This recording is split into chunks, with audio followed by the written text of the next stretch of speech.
In a quiet neighborhood nestled on the outskirts of a bustling city, life moved at its own unhurried pace. It was a place where people knew each other by name, shared smiles over garden fences, and greeted one another warmly as they passed by. Among them lived Judge Elena Carter, a woman whose presence commanded respect not just because of her profession but also due to her kindness and unwavering sense of fairness. Elena had always been someone who stood out not only for being one of the few black judges in her jurisdiction, but also for her dedication to justice. She believed deeply in equality, often saying that justice isn't blind. It's meant to see everyone clearly. Her colleagues admired her sharp mind and compassionate heart, while those outside the courtroom saw her as a beacon of hope, a symbol that change was possible even in a world riddled with prejudice. At 34 years old, Elena's life was about to take a new turn. Recently married to Marcus, a schoolteacher with a gentle demeanor and a love for storytelling, she was now 6 months pregnant. Their home was filled with laughter, soft music,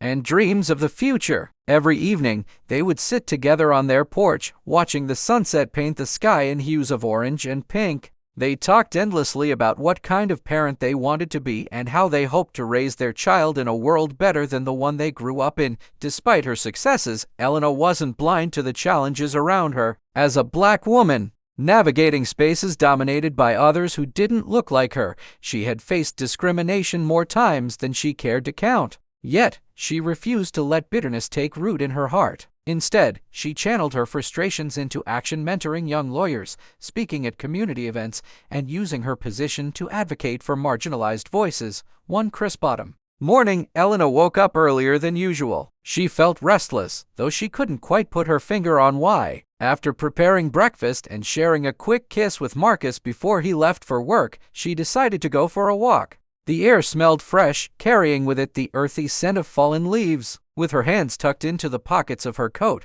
she strolled down the familiar streets, nodding politely to neighbors who waved from their yards. As she approached the park near her house, she noticed something unusual: a police car parked haphazardly near the entrance, its lights flashing silently. Curiosity tugged at her, but so did caution. Over the years, she'd learned to tread carefully when it came to encounters with law enforcement. Still, she reminded herself that this was her neighborhood, a safe space where nothing bad ever happened. Or so she thought. A group of teenagers stood nearby, looking nervous under the watchful gaze of two officers. One of them, a tall man with a stern expression, seemed particularly agitated. His voice carried across the distance, sharp and commanding. Something about his tone made Elena uneasy. She hesitated for a moment, debating whether to continue her walk or turn back home. But then she remembered the advice she often gave to others: speak up when you see something wrong. Taking a deep breath, Elena stepped closer, intending to ask if everything was all right. Little did she know, this simple act of concern would set off a chain of events that would test her strength, resilience, and faith in humanity. What started as an ordinary day was about to become anything but. And as clouds began to gather overhead, casting shadows over the once bright morning, Elena couldn't shake the feeling that trouble was looming just around the corner. As Judge Elena Carter approached the park, her heart began to beat a little faster. She tried to reassure herself that there was no reason to worry, that this was simply another routine interaction between teenagers and the police. But something about the scene felt off. The officer's tone was harsher than necessary, his body language tense and confrontational. One of the teenagers, a boy no older than 16, looked like he might cry, his hands trembling as he fumbled with his ID. Elena stopped a few feet away, close enough to observe but not so close as to intrude. Still, she couldn't ignore the knot forming in her stomach. Her instincts told her to leave, to mind her own business, but years of fighting for justice had taught her that silence often perpetuated injustice. Taking another deep breath, she summoned her courage and spoke up. "Excuse me," she said calmly, her voice steady despite the unease creeping through her veins. "Is everything okay here? Is there anything I can help with?" The taller officer turned toward her, his eyes narrowing as they swept over her face. For a brief moment, Elena thought she saw surprise flicker across his features, perhaps because she was dressed professionally, or maybe because she dared to intervene at all. Whatever it was, it quickly gave way to irritation. "This doesn't concern you, ma'am," he replied curtly, his voice laced with impatience. Just keep moving. Elena hesitated, unsure if she should press further. But before she could respond, one of the teenagers muttered under their breath, loud enough for everyone to hear, "It's not fair. We didn't do anything wrong." The comment seemed to enrage the officer even more. He took a step closer to the group, raising his voice as he demanded respect and compliance.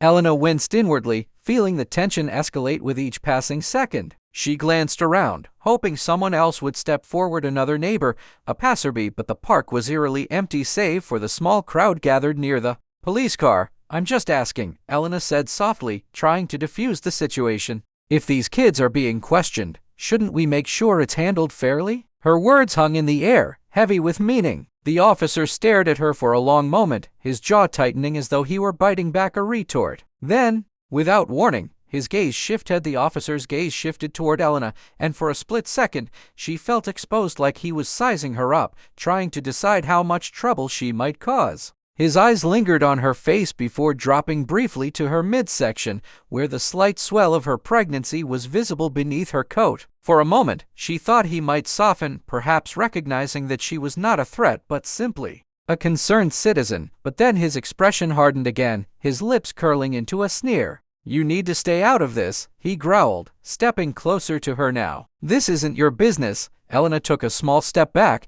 instinctively placing one hand over her belly as if to shield it. Her heart raced, but she refused to let fear take over. "I'm just asking for fairness," she replied, her voice steady despite the tremor building inside her. "These are kids. They deserve to be treated with respect." The other officer, who had been standing silently by the patrol car, finally spoke up.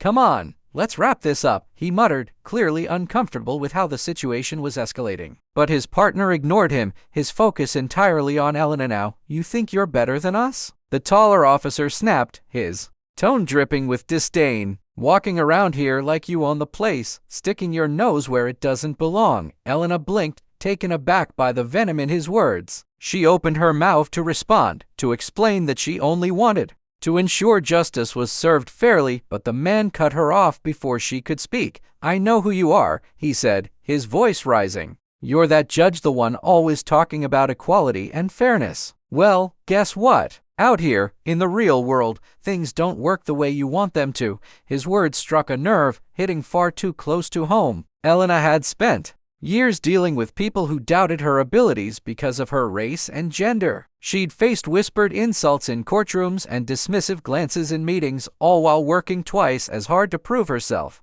And yet, standing there under the weight of this man's hostility, she felt smaller than ever before. "Sir," she began, her voice firmer now, "you're making assumptions about me based on nothing but prejudice. That's not fair, and it's certainly not right." The officer scoffed, shaking his head as though her words were meaningless. "Fair? Right?" he repeated mockingly. "You don't get to lecture me about what's fair. Not here. Not today." By now, the teenagers had backed away, their faces pale with fear. One of them whispered urgently to the others, urging them to leave while they still could. But Elena stood her ground, unwilling to retreat even as the tension thickened around her. She reminded herself that she wasn't just standing up for herself, she was standing up for them, for every person who had ever been treated unfairly because of the color of their skin or the circumstances they found themselves in.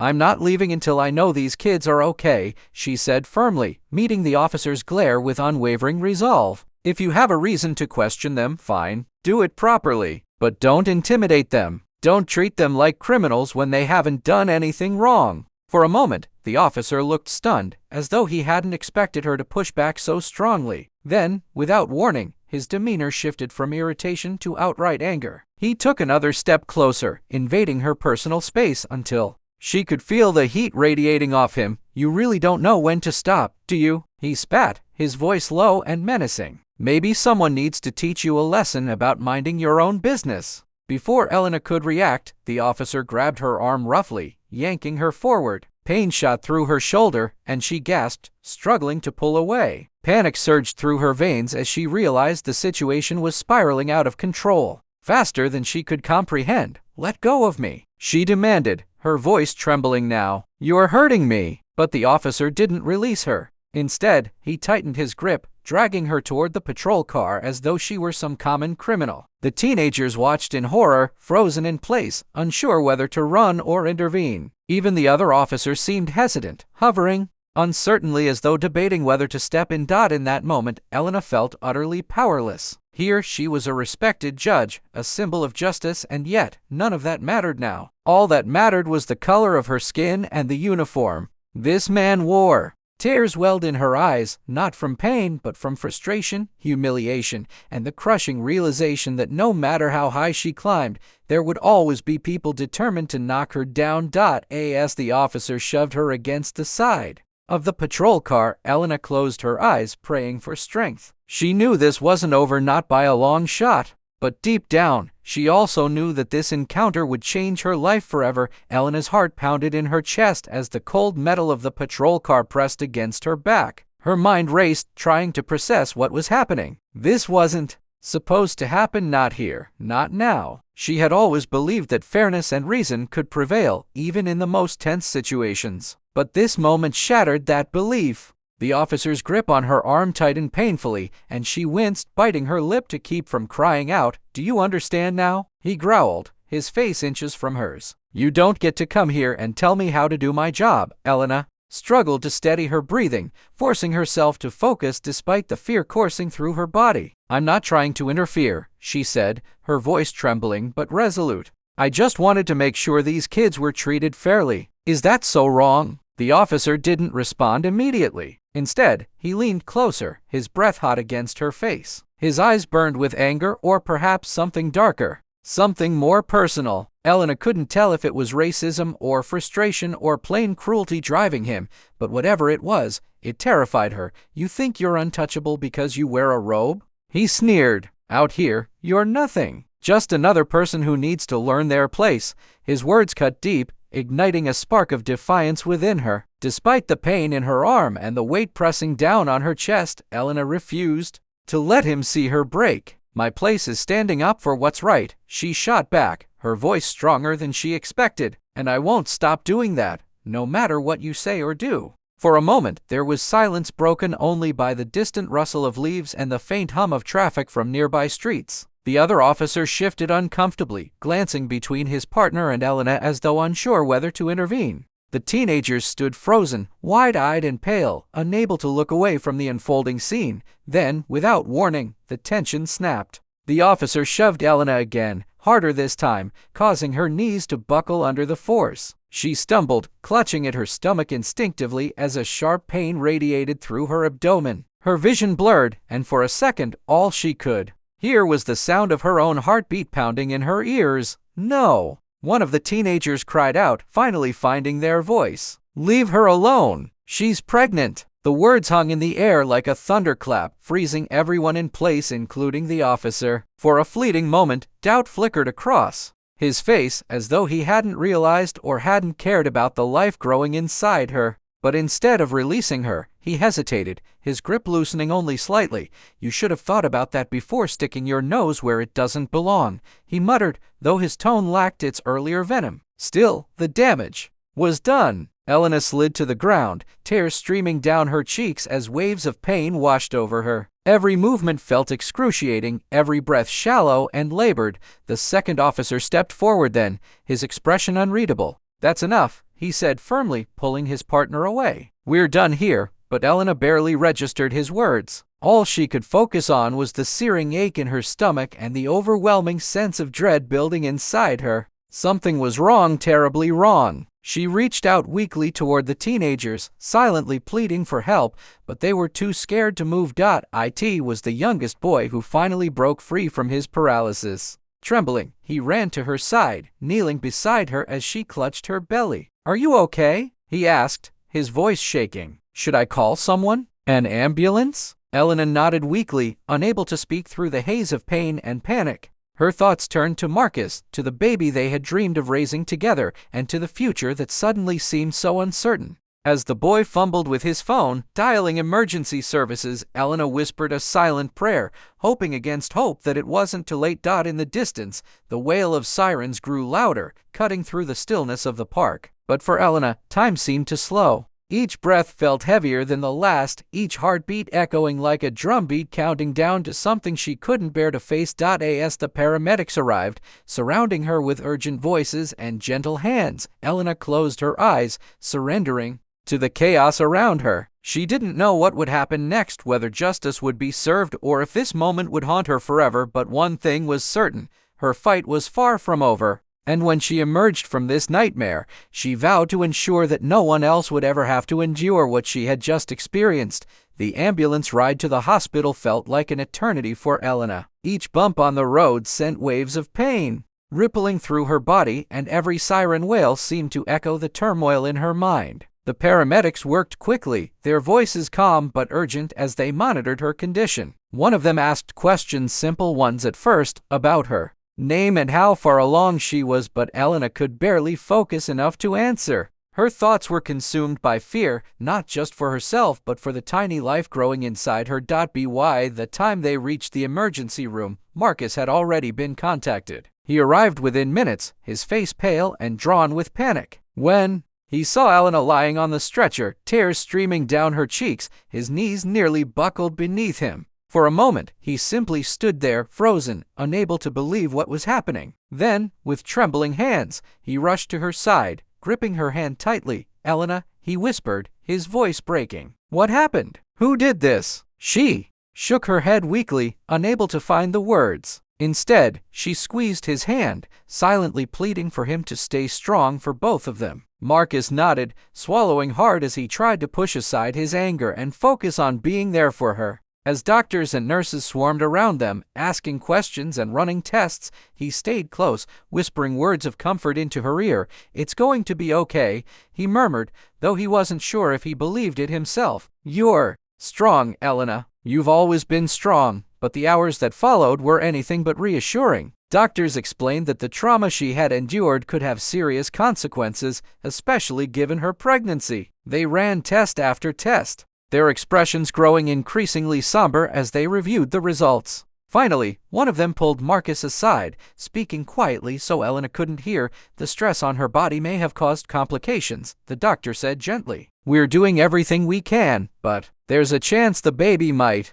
not survive." Marcus felt as though the floor had fallen out from under him. His legs went numb, and he leaned against the wall for support, struggling to process the news. How could this happen? How could something so senseless, so preventable, lead to such devastating consequences? When he returned to Elena's bedside, she didn't ask what the doctors had said. She already knew it was written all over his face. Still, she forced a small smile, reaching for his hand again. "Whatever happens," she said softly, her voice barely audible, "we'll get through it together." Tears filled Marcus's eyes, but he nodded, squeezing her hand tightly. In that moment, they weren't just husband and wife. They were two people clinging to each other amidst unimaginable pain. Neither of them spoke about the future, not yet. All that mattered was getting through the present. Meanwhile, outside the hospital, word of the incident began to spread. News outlets picked up the story, fueled by eyewitness accounts from the teenagers who had been at the park. Social media buzzed with outrage as videos surfaced showing parts of the altercation.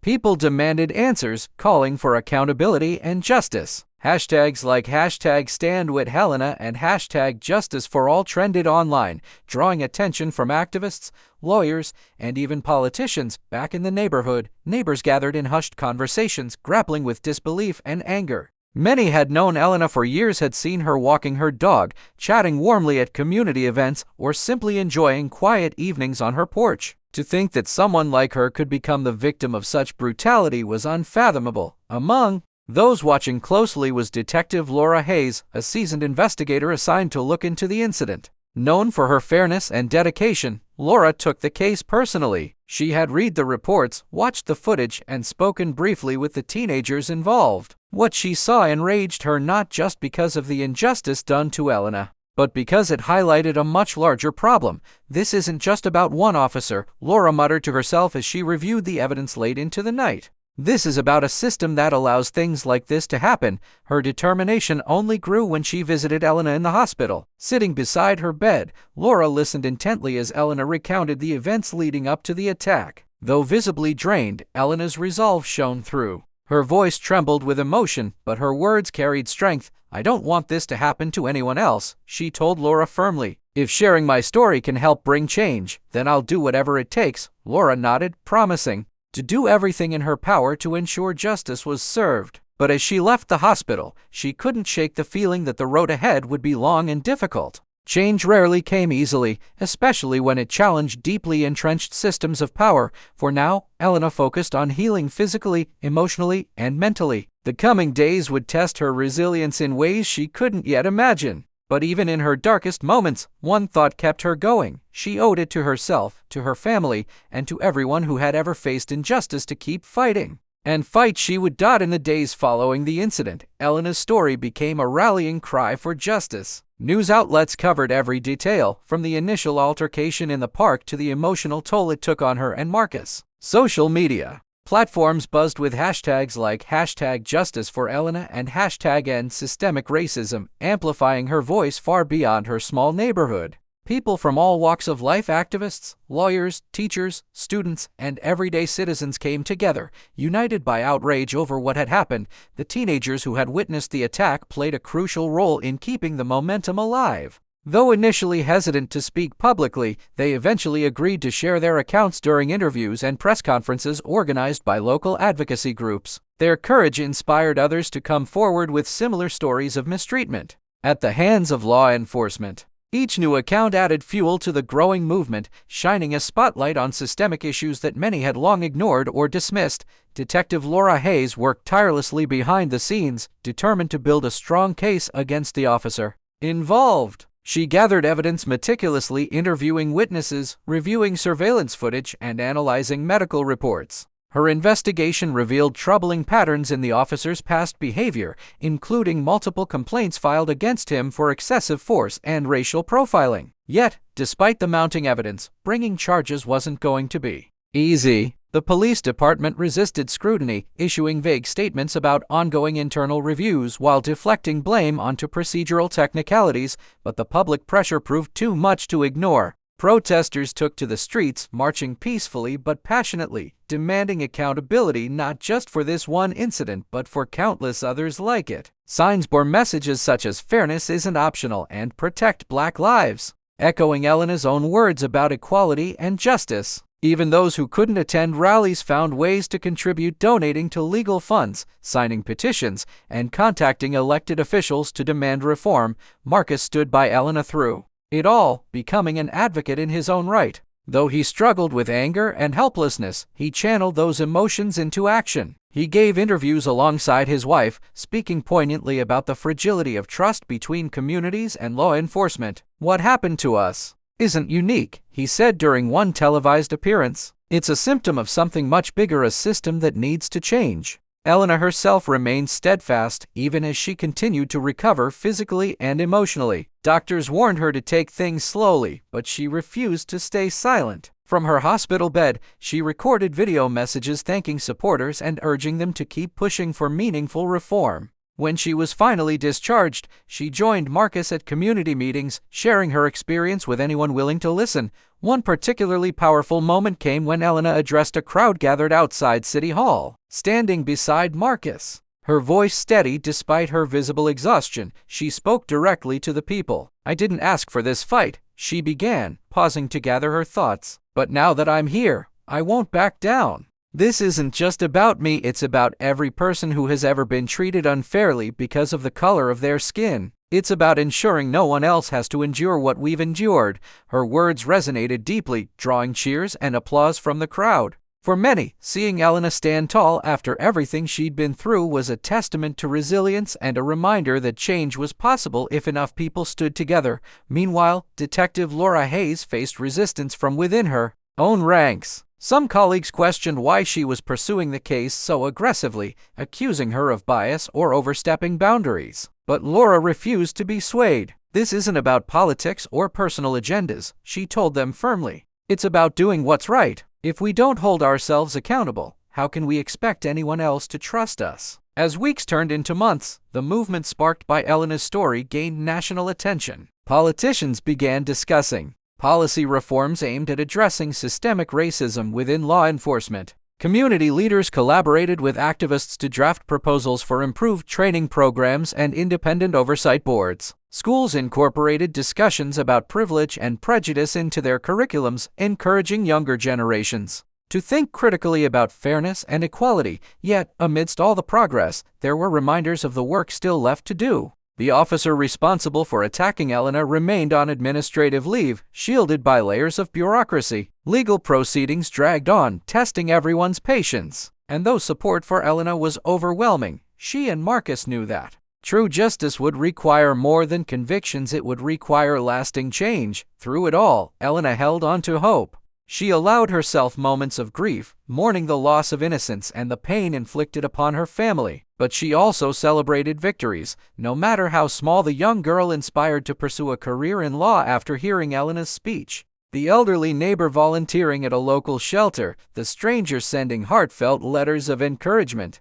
These acts of kindness reminded her why she kept fighting, and so, as winter gave way to spring, Elena prepared to step back into her courtroom not just as a judge but as a symbol of resilience and justice. Whatever challenges lay ahead, she vowed to face them head-on, knowing she wasn't alone. Together, she and countless others were planting seeds of change, hopeful they would grow into something stronger and brighter than anyone could imagine. Months had passed since the incident in the park, and those scars, both visible and invisible, remained. Life began to take on a new rhythm for Elena and Marcus. The legal battle against the officer responsible was far from over, but progress had been made. Thanks to Detective Laura Hayes' relentless pursuit of justice and the overwhelming public outcry, formal charges were finally filed. It wasn't the end of their fight, but it was a step forward, a glimmer of accountability. Amid years of systemic neglect, Elena returned to her role as a judge, walking into the courtroom with renewed determination. Her experience had changed her not just in how she viewed the world, but also in how she approached her work. She carried herself with quiet strength, her presence commanding respect even more than before. Colleagues noticed the subtle shift. While she had always been fair and compassionate, there was now an unshakable resolve in her rulings and unwavering commitment to ensuring that justice truly served everyone equally. Outside the courtroom, Elena continued to advocate for reform. She partnered with community organizations to host workshops aimed at fostering dialogue between law enforcement and marginalized communities. These events weren't about assigning blame or pointing fingers, they were about listening, understanding, and finding common ground. At one such gathering, Elena spoke candidly about her own journey, urging attendees to see each other not as adversaries but as fellow human beings striving for better lives. "I've learned that healing doesn't happen overnight," she said, her voice soft yet firm. "It takes time, patience, and effort from all of us. But if we're willing to listen, to really hear what others are saying, we can start building bridges instead of walls." Her words resonated deeply, inspiring many to take action in their own ways. Teachers incorporated discussions about empathy and fairness into their classrooms. Local businesses pledged to support diversity initiatives. Even some members of the police force attended the workshops, eager to learn how they could rebuild trust within the communities they served.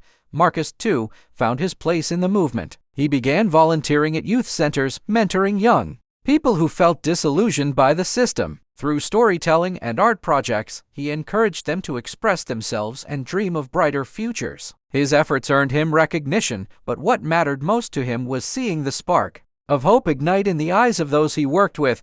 Meanwhile, Detective Laura Hayes became a trusted ally in Elena's fight for justice. Her investigation not only led to charges against the offending officer but also prompted a broader review of departmental policies. While change came slowly, incremental victories gave reason to celebrate. Officers received mandatory training on implicit bias, and independent oversight committees were established to ensure transparency. For Elena, perhaps the most profound transformation occurred within herself. Though the pain of losing her unborn child would never fully fade, she chose to honor that loss by channeling her grief into something meaningful. With Marcus by her side, she founded a scholarship fund for underprivileged students pursuing careers in law and social justice. Named after the baby they had dreamed of raising, the fund quickly gained support from across the country, becoming a beacon of hope for aspiring changemakers. As spring blossomed into summer, Elena stood on her porch one evening, watching the sun dip below the horizon.